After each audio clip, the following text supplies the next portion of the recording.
Vamos continuar então ainda falando sobre isso, porque sobre esse assunto eu vou trazer a Maria Maciel agora, porque a gente quer saber se essa obra é considerada então uma obra hostil, Maria Maciel, porque a gente sabe que alguns locais começaram a fazer essas obras em praças e depois a justiça acabou derrubando, eles tiveram que tirar essas obras e voltar aos bancos de praças e outros locais como era anteriormente.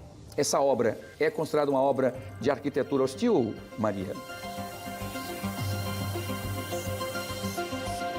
Olha, Wilson, de acordo com a definição, do que é uma construção hostil, que dentro aí da arquitetura, pode sim ser considerado uma arquitetura hostil, porque está impedindo aquela pessoa, aquele grupo de pessoas de permanecer nesse local. Agora, tudo é preciso saber qual que é o objetivo dessa obra, se já estava, inclusive, prevista no plano diretor.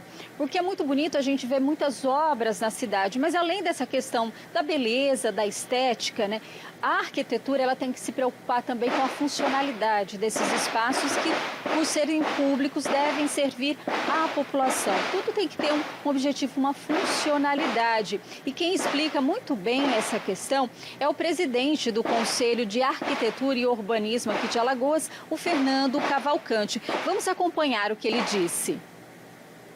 Em relação à arquitetura e urbanismo, o que a gente precisa lembrar é que a cidade é um organismo vivo, mutável e em constante transformação. Já existe um termo que trata da aparofobia, que é o medo, a aversão ou um certo descaso para a população mais carente, para o pobre.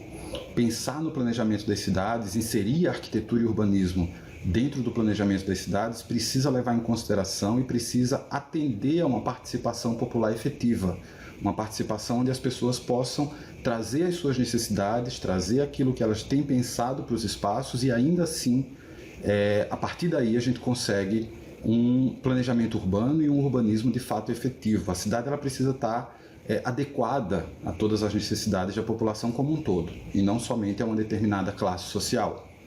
A arquitetura e o urbanismo está justamente inserida nessa área do conhecimento para que os espaços eles possam ser adequados à população e não simplesmente estético apenas. Ele precisa ser bonito, ele precisa ter uma estética agradável, no entanto ele precisa ter uso, ele precisa ser funcional.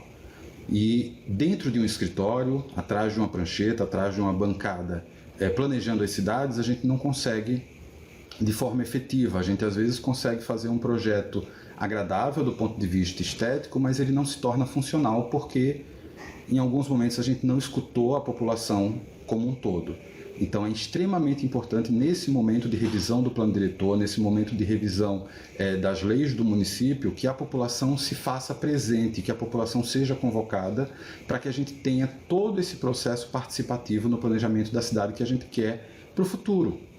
O urbanismo ele não é pensado para o hoje, ele é pensado para o futuro e uma intervenção a longo prazo. Então, essa arquitetura hostil que tem se produzido em alguns pontos da cidade precisa ser, às vezes ela acontece porque simplesmente não foi pensada numa forma de atender às necessidades da população. O Fernando, ele tocou num ponto fundamental, que é essa questão do planejamento participativo, onde as pessoas, a população, a comunidade, ela possa opinar.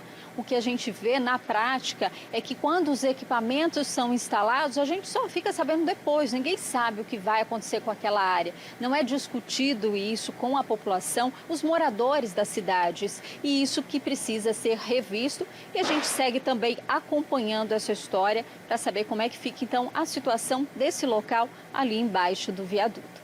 É com você, Wilson.